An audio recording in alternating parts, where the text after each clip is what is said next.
kuliah itu penting juga, tapi dia fokus pada mengajarin teori.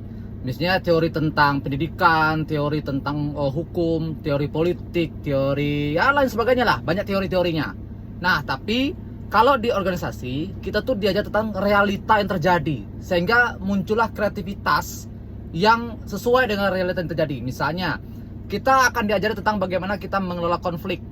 Jadi kan di organisasi itu banyak sekali konflik terjadi, perbedaan pendapat dengan ketua lah, perbedaan pendapat dengan sesama anggota lah. Nah, maka di situ kita otomatis belajar bagaimana cara kita bisa mencari jalan tengah sehingga konflik itu bisa terpecahkan.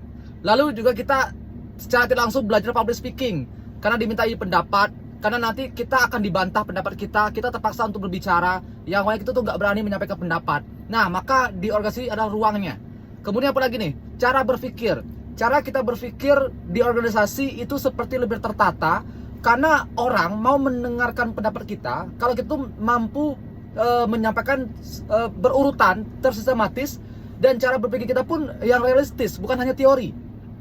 Kalau kita hanya sekedar menyampaikan teori, bahkan teman-teman kita tuh membantah kita langsung, itu mah cuma teori, langsung dipatahkan. Nah, maka kita terpaksa berpikir secara kritis.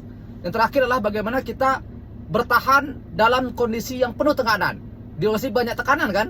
Nah, maka di organisasi kita belajar secara nggak langsung bagaimana dengan dana yang minim kita masih tetap harus bikin kegiatan, program harus berjalan.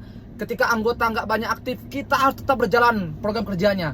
Nah, itulah yang diajarkan secara besar kalau kita ikut organisasi.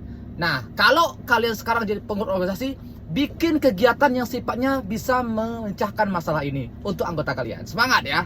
Temukan formula sukses berorganisasi di buku Sukses Berorganisasi. Ayo beli sekarang.